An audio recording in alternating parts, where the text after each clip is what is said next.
आता तिसरे म्हणजे आमचे खास जवळचे महाराज म्हणजे आमचे खडूस महाराज राहिले. आता आम्ही त्यांना खडूस याच्यासाठी म्हणतो बरं का दिनेश दादा, आम्ही आपला कालही उल्लेख झाला, आम्ही त्यांना खडूस महाराज याच्यासाठी म्हटलो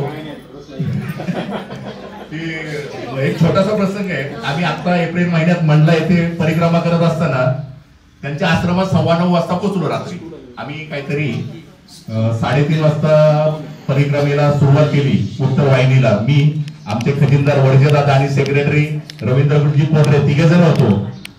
आणि आम्ही मनीषा ताईंच्या आश्रमात मुक्काम करायचं ठरवलं होतं तिथे 12 किलोमीटर वरती. परंतु त्या आश्रमात पोहोचल्यानंतर मनीषा ताईंचे वडील निधन झाल्याचं आम्हाला कळल्यानंतर आम्हाला तिथं राहून म्हणजे आमच्या तिथल्या उत्तर वाहिनीतील काही पदाधिकाऱ्यांनी आम्हाला अशा सूचना केल्या की तुम्ही तिथं राहू नका, तिथं कुठल्याही वस्तूला स्पर्श करू नका, तिथून तुम्ही पुढे चला.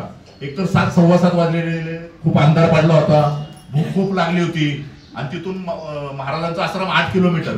आम्ही 8 किलोमीटर पायी गेलो, 9:15 वाजता पोहोचलो. आणि त्यांना सांगितलं आम्हाला उत्तर वाहिनीच्या पदाधिकाऱ्यांनी पाठवले.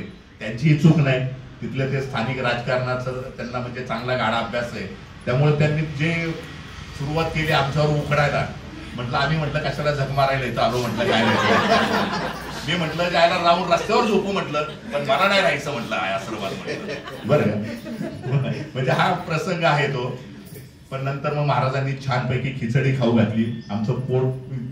आणि नंतर इतक्या गप्पा मारल्या की असं वाटलं की खूप जुनी ओळख आहे, गत जन्मातील काहीतरी नातं आहे, कुठलं तरी मैत्रीचं नातं आहे. म्हणूनच मैयानं त्यांना आपल्यापर्यंत म्हणजे पोहोचवलं.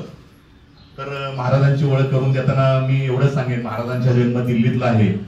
महाराजांची आई आणि वडील दोघेही IAS होते. महाराजांचं आध्यात्मिक शिक्षणासाठी त्यांच्या आई वडिलांनी त्यांना वयाच्या 9व्या वर्षी त्यांच्या गुरूंकडे सुपूर्द केलं. आध्यात्मिक अभ्यास करत असतानाच डेहराडून येथे त्यांनी ग्रॅज्युएशन केलं आणि कॅलिफोर्निया येथील लॉंग बीच युनिव्हर्सिटीमध्ये त्यांनी MS केलेलं आहे. क्रिमिनल सायकोलॉजीमध्ये त्यांनी MS केलेला आहे. आणि त्यांचा खरोखरच म्हणजे हा त्याग पाहून असं वाटतं की मैया कसं घडवते, कसं घडवून आणते ते मैयालाच ठाऊक, आपण तो विचारच करू शकत नाही. त्यांना 1-2 नव्हे 14 भाषा येतात.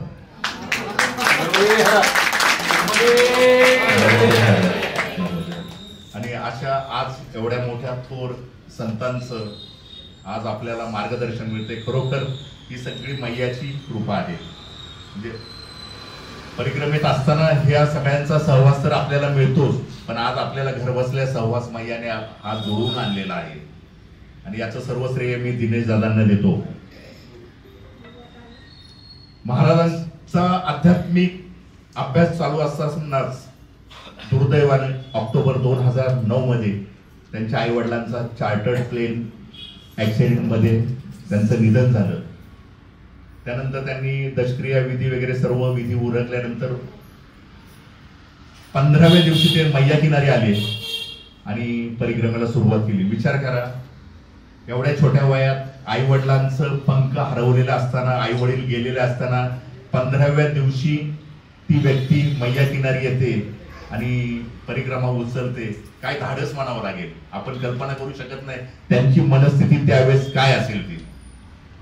पण मैयाने त्यांना शक्ती दिली, त्यातून दुःखातून बाहेर काढलं आणि त्यांनी परिक्रमा उचलली.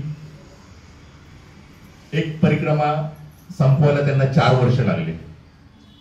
4 वर्ष एक परिक्रमा केली, 4 चातुर्मास केले आणि त्या 4 चातुर्मासात ज्या ज्या ठिकाणी ते थांबले त्या त्या ठिकाणी त्यांनी आश्रमाची स्थापना केली. परिक्रमावासियांची सेवा करण्याची संधी घेतली.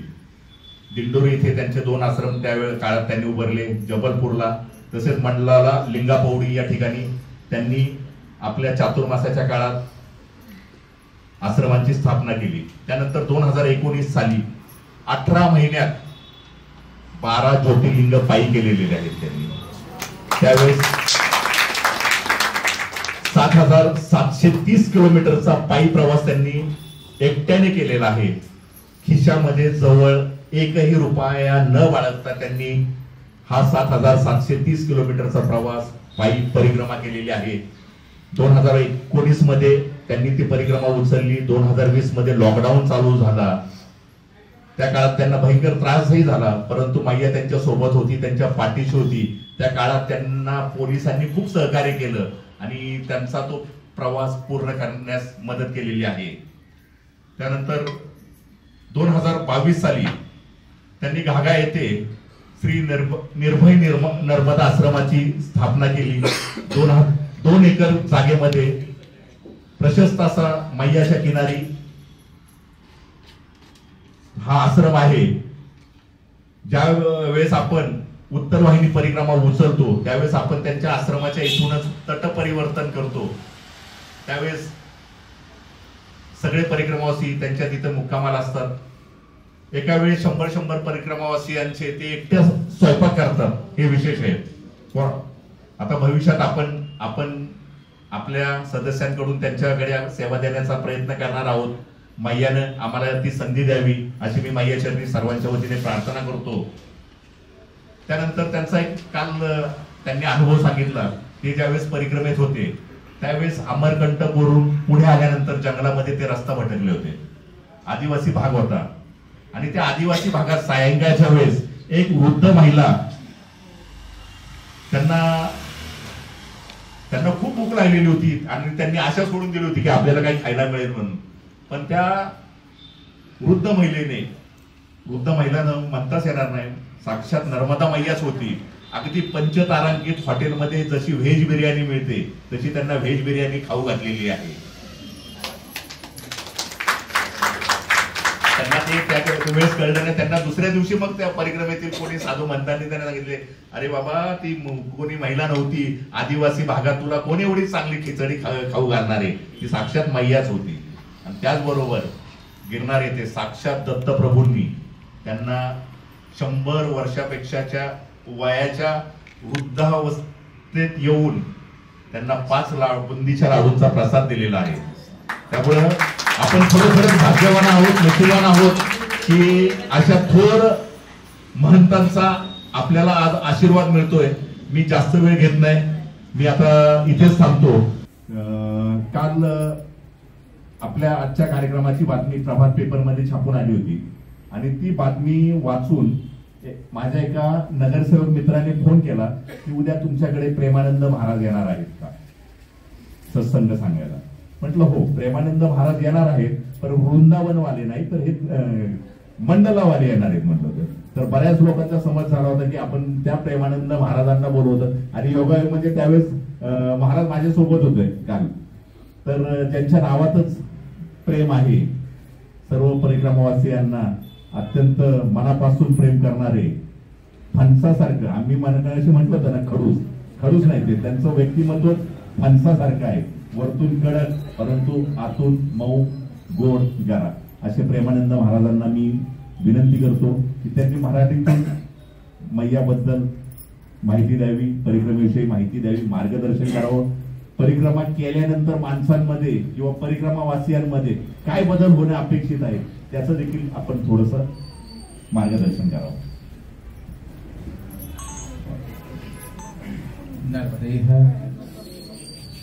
शिवप्रिय मेकल सैल सुतासी सकल सिद्धि सुख संपदा रासी.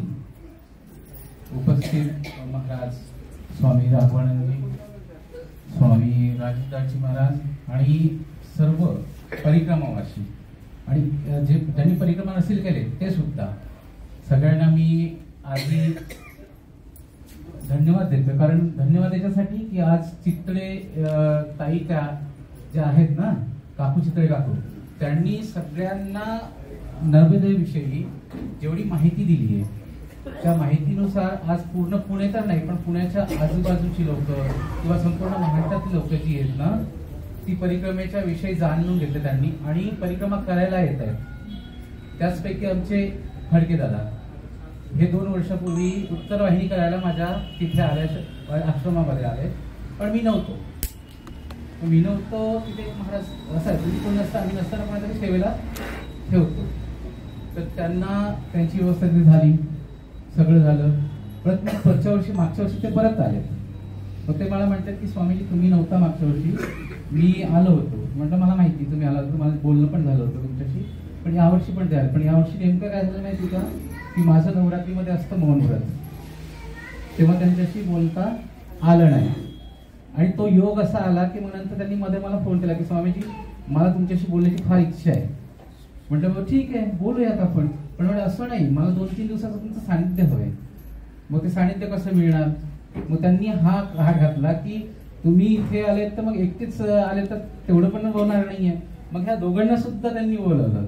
म्हणजे आज किती छान असा दिवस आलाय की आज 3 महात्मा तुमच्याकडे आहेत आणि ते पण नर्मदा काठचे. का हा योग कुणामुळे आलाय, फडकेदादांमुळे. त्यामुळे सगळ्यांना धन्यवाद आणि त्याच्यापेक्षा जास्त धन्यवाद फडकेदादांना.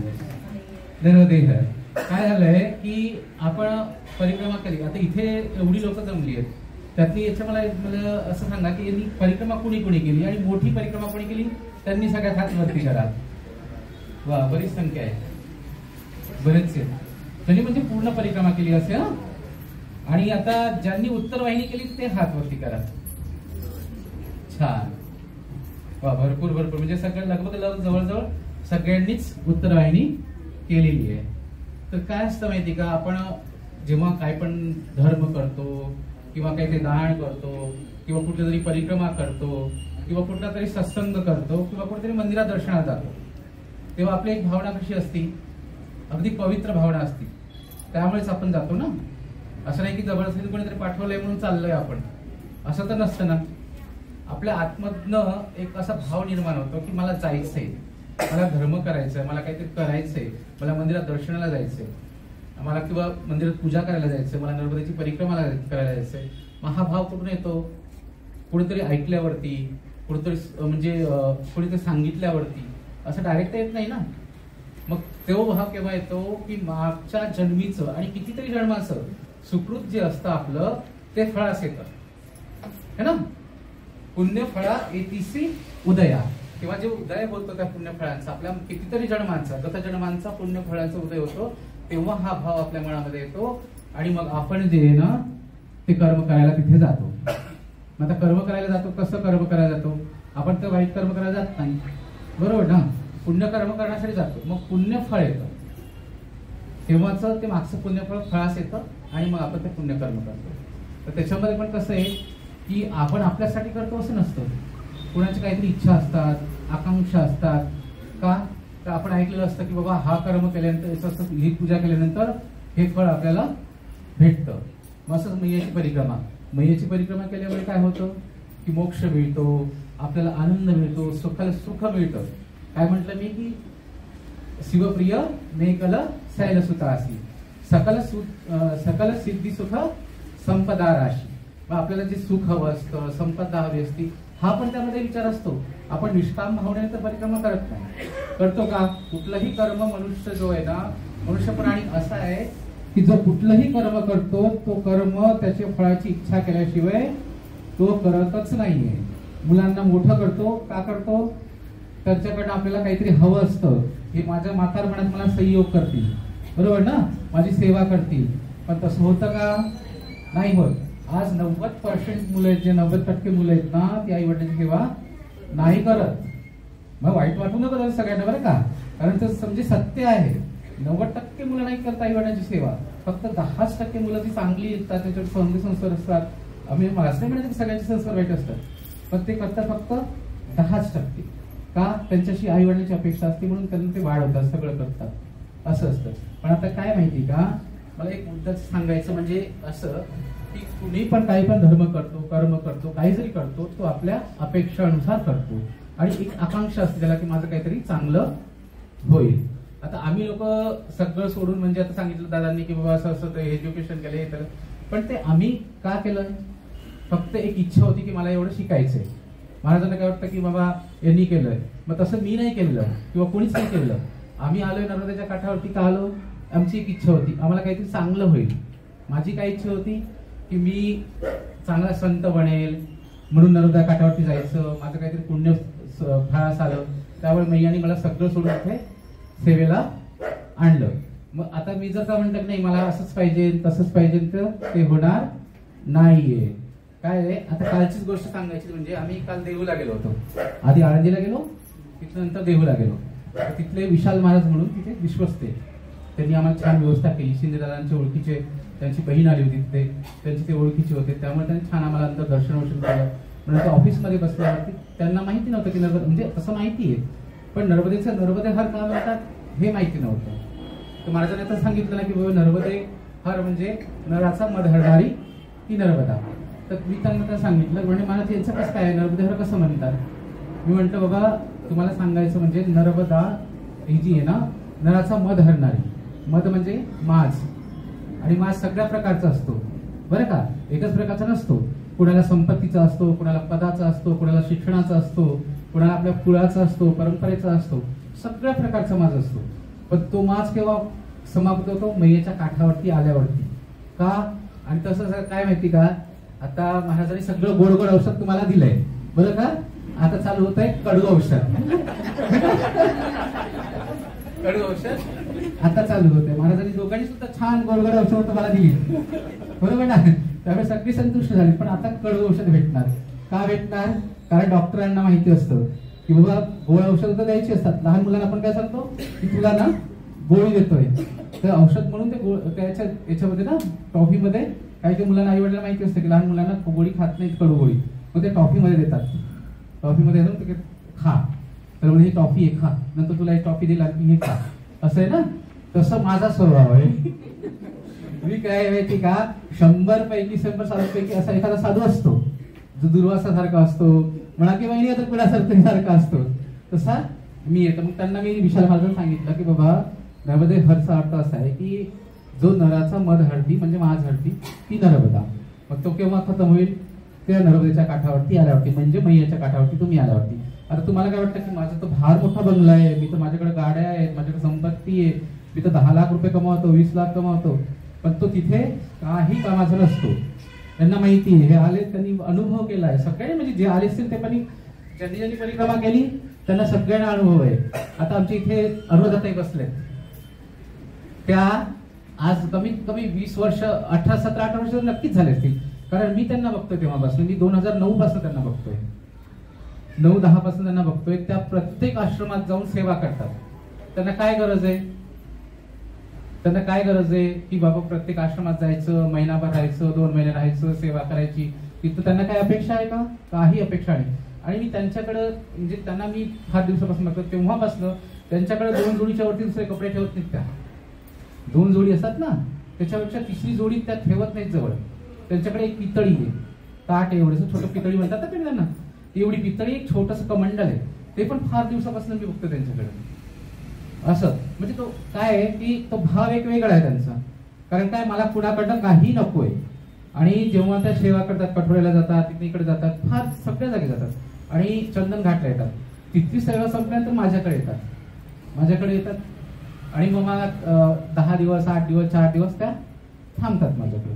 पण मी जेव्हा लोकांना परिक्रमाशांना ओळखतो, बोलतो, हे करतो, तर त्या मला रागवतात का, तुम्हाला काय, तुम्ही कशाला बोलताय ना, तुम्हाला काय करायचंय, तुम्ही कशाला हे करताय, तुम्ही कशाला त्यांना एवढं बोलता, का सांगता, असं त्यांना नका बोलत जाऊ, लोकांना वाईट वाटतं. मी म्हणतो ताई मी बोलतो ना ते वाटू देत, वाईट वाटेल, पण किती वेळासाठी वाटेल, फक्त 2 मिनिटासाठी, 10 मिनिटासाठी, 5 मिनिटासाठी, पण नंतर त्याच्या मागचा माझा जो उद्देश आहे ना तो लोकांना कळेल. बरोबर ना, माझ्या पाठीमागचा उद्देश. आणि काय असतं माहिती का, आई वडील असतात किंवा टीचर असतात, शाळेचे मास्तर असतात. 4 मास्तरांपैकी 1 मास्तर खडूस असतो. बरोबर ना. तो मास्तर काय करतो माहिती का, मुलांना मारतो, छडा मारतो, चापटा मारतो, बरोबर ना. हल्ली मारू देत नाही शाळेमध्ये, केस वगैरे करतात मास्तरांना. त्याचं बघितलं की आमच्या मुलांना का मारतात. पूर्वी तसं नसायचं. पूर्वी आई वडील म्हणायचे की गुरुजी तुम्ही मारा मुलांना, तुमचा मुलगा आहे, माझा मुलगा नाहीये. मग काय असतं की तुम्ही जे इथे सगळं सोडून तिथे येता ना, तेव्हा तुम्ही आमची मुलं असता. आमचं वय माझं वय छोटं आहे, महाराजांचं वय छोटं आहे, पण सगळ्यांना काय किती जरी वस्तू देत, वयस्कर वस्तू देत, कसं पडायचं. पण आमच्याकडे आल्यामुळे माईची मुलं म्हणजे आमचे भाऊ, आणि आमचे भाऊ म्हणजेच आमची मुलं, बरोबर ना. मग त्या 4 मास्टरांपैकी माझ्यासारखा एखादा मास्टर असतो जो छडा मारून मुलांना सुधरवतो. पण त्याचा उद्देश तसा नसतो की मारायचं म्हणून, किंवा बोलायचं म्हणून, बरोबर ना? त्याचा उद्देश काय असता की हा बिघडलेला आहे, ह्याला माज आहे, ह्याचा माज उतरवायचा, ह्याला सुधरवायचं, है ना? मग मैया तर स्वतः येणार नाहीये, तो है ना, तो जो मध आहे ना तो हरवायला मैया तर स्वतः येणार नाही. मग माझ्यासारखे एखाद्या रोज 10-4 साधूंपैकी माझ्यासारख्या एकाला ती ड्युटी दिलेली असते, मग तू ड्युटी जी आहे ना मी पार पाडतो, बरोबर ना?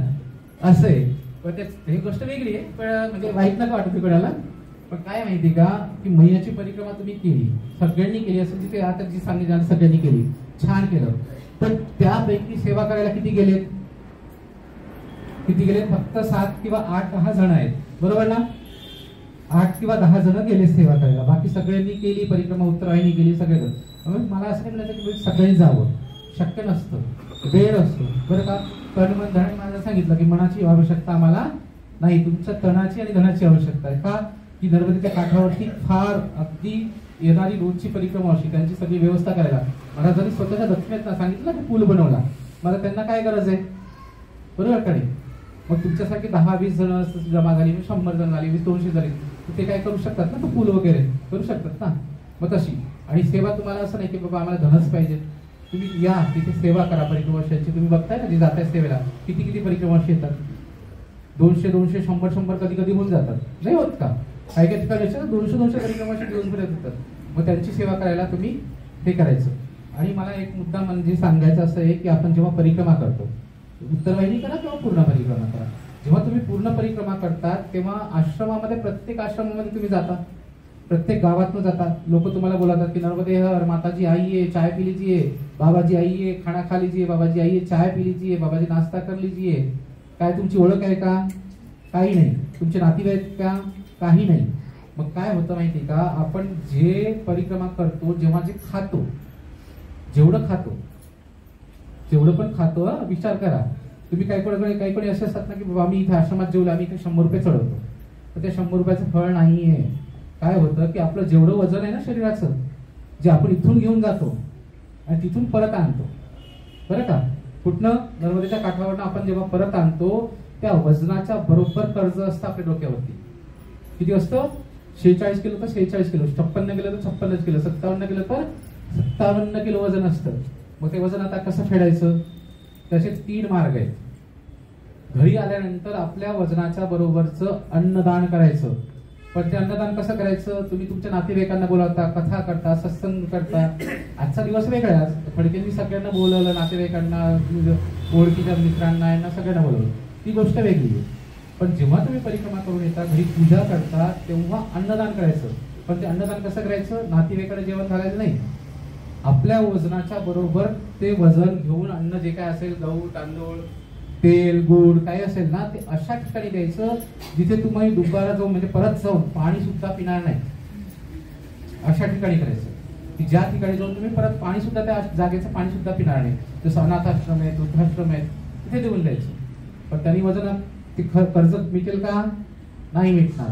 मग काय करायचं? वर्षातनं 10 दिवस असे काढायचे की जे आपल्याला 10 दिवसासाठी एक वेळ अशी काढायची जिथे नर्मदा किनारी कुठल्या पण आश्रमात, माझ्याकडं किंवा महाराजांकडे, यांच्याकडे असंच नाही, तुम्हाला जिथे वाटेल तिथे जाऊन निष्काम भावाने सेवा करायची. निष्काम भावाने सेवा करायची कशी?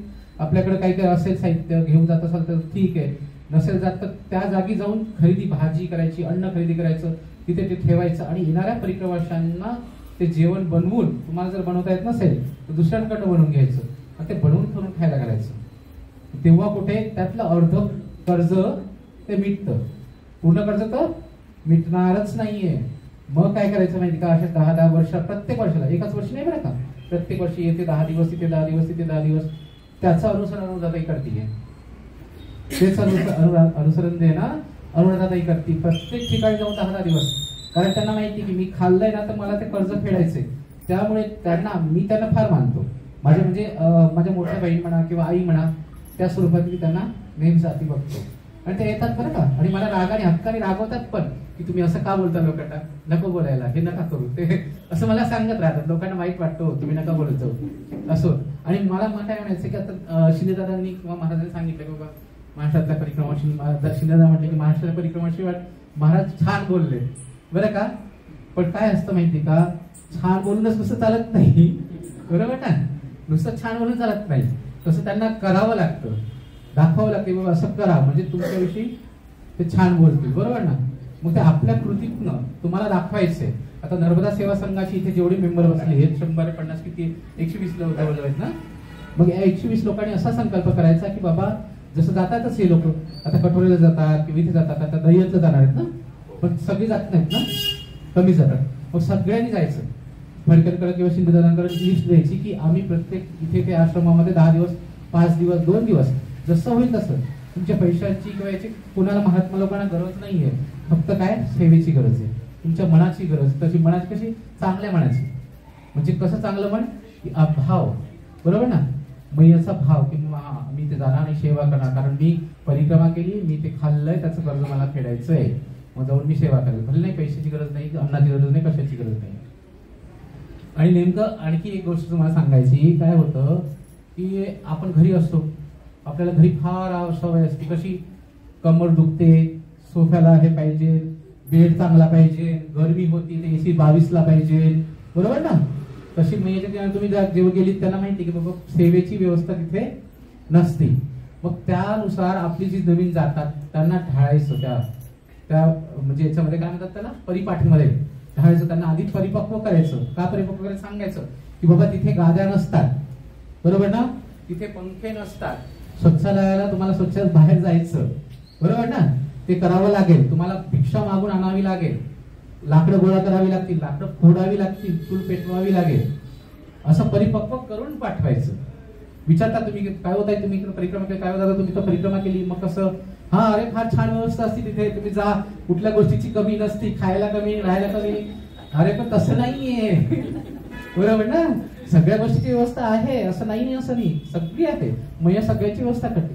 पण इथली जी अय्याशी आहे, जी आराम आहे, तर सगळं ऐशाराम सगळं सोडून जायचं, तरच परिक्रमेला जायचं. म्हणजे त्या व्यक्तीला सांगायचं तुला जायचंय ना, सगळं तुझं इथं सोड, जो तुझा अभिमान आहे, अहंकार आहे, सगळं इथे सोड, तरच परिक्रमेत जा.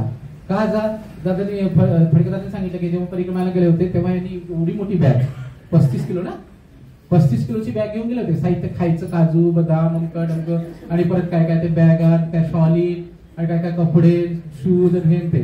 त्या महाराजांनी त्यांचं सगळं काढून घेतलं. काही गरज नाही तुझी इथे, तू जिथे ते घरी आहेस, इथे तुला काही गरज नाहीये. हे सगळं इथे काय परिक्रमाशी, परिक्रमाशाला कुठल्या गरज नसते, खायला भेटतं, राहायला भेटतं, सगळं भेटतं.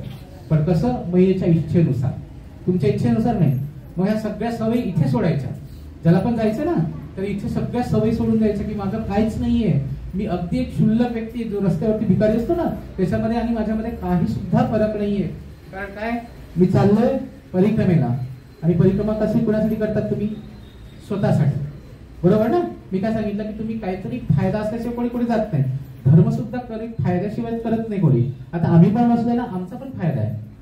आम्ही नर्मदा काठावर सेवा करतो ना, त्याच्यात आमचा फार मोठा फायदा आहे. काय फायदा माहिती का, आम्हाला ना तिकडे जायचंय, आमचा बॅलन्स करायचंय. तुम्हाला नोटांचा बॅलन्स करायचं असतं, आम्हाला नोटांच्या बॅलन्सची गरज नाही, आम्हाला त्या बॅलन्सची गरज आहे. मग आम्ही तिथे बसलोय, एवढं सगळं सोडून आलोय, कशासाठी आलोय, त्या बॅलन्ससाठी.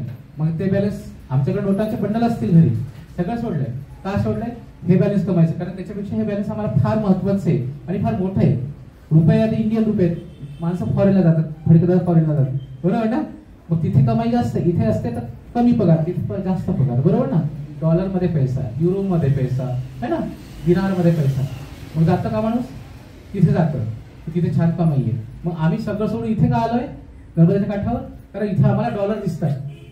हे आमचे डॉलर आहेत ना, इथल्या कामाचे नाही, तिथल्या कामाचे. म्हणून हे मी स्वामीजी सगळे का बसले ते त्याच्यासाठीच बसलोय. नर्मदा काठी जेवढे पण साधू बसलेत ना, ते फक्त डॉलरवर लक्ष ठेवायसाठी. आता हे डॉलर नाही, ते तिकडचे डॉलर. काय असतं माहिती का, म्हणजे तुम्हाला सगळ्यांना असं स्वामीजी काहीतरी वेगळाच रूट धरून काहीतरी सांगताय, पण मी आपलं समजून सांगतोय म्हणून माझी तळमळ आहे, बरोबर ना. म्हणून करा, सगळं करा, परिक्रमेला या, सगळ्यांना या, सेवेला या, पण सगळं तुमचं इथे सोडून या, बरोबर ना. मी प्रिन्सिपल आहे, मी कुठेतरी मॅनेजर आहे, मी कुठेतरी कलेक्टर होतो, मी SDM होतो, ते सगळं इथे सोडा. इथे काहीच नाही. नर्मदेच्या काठाला यायचंय, म्हणजे जशी गाडीत बसलात, प्लेन मध्ये बसलात, ट्रेन मध्ये बसलात, ते इथल्या इथं सोडून द्यायचं, बरोबर ना. मग आता परत सगळ्यांना हे करायचंय की जेवढ्यांना येताना नवीन लोक तुम्हाला विचारते तेवढ्या सगळ्यांना सांगायचं बाबा सगळं सोडून तू जा, तरच परिक्रमेला जायला नको जाऊ ना, ते काही गरज नाही तुझी परिक्रमेला, बरोबर ना. उगाच लोकांना त्रास देण्यासाठी म्हणून नको जाऊस, खरंय. आणि सेवा करायला सगळ्यांनी या, सगळ्यांकडे आश्रमामध्ये सेवा करा, सगळ्यांचं कल्याण मनोबद्ध करेल, सगळ्यांवरती आशीर्वाद आहे आणि मैयाचा आशीर्वाद आहे म्हणूनच तुम्ही इथे जमलाय, बरोबर ना? कारण मैयाने तुम्हाला बोलतो, आम्ही लोकांनी किंवा फडकेदारांनी तुम्हाला नाही बोलवलं. फडकेदारांची काही गरज नाहीये, आमची काही गरज नाहीये आणि तुमची सुद्धा काही गरज नाहीये. पण का? मैयाशी जोडलात तुम्ही, मैयाच्या नावाशी जोडलात, त्यामुळे सगळे इथे. नाही तर कोणाला वेळ आहे हो, बरोबर का नाही? पाहुण्यांकडे जायला वेळ नाही आजकाल, सगळ्यांना रिश्तेदार नातेवाईकांना जायला वेळ आहे का? नाहीये कोणाकडे वेळ. कशाला 2-2-3-3 तास वाया घालवतील, फुकटात घालवतील. पण मैयाने सगळ्यांना बोलवलंय, तिची दया तुमच्यावरती आहे. मग त्या दयेचा आदर ठेवून, त्या दयेचा मान ठेवून, तसं जीवनामध्ये ना सौम्यता, शीतलता, शांती आणि मैयाविषयी प्रेम आणि सगळ्यांविषयी प्रेम, बरं का? मैयाची विषयी नाही, आमच्याविषयी, आपल्या नातेवाईकांविषयी, गावाविषयी, देशाविषयी, सगळ्यांविषयी मनामध्ये प्रेम ठेवून सगळ्यांनी नेहमीसाठी वागायचं. आता कर्मवर्ष संपलंय. नर्मदे हर.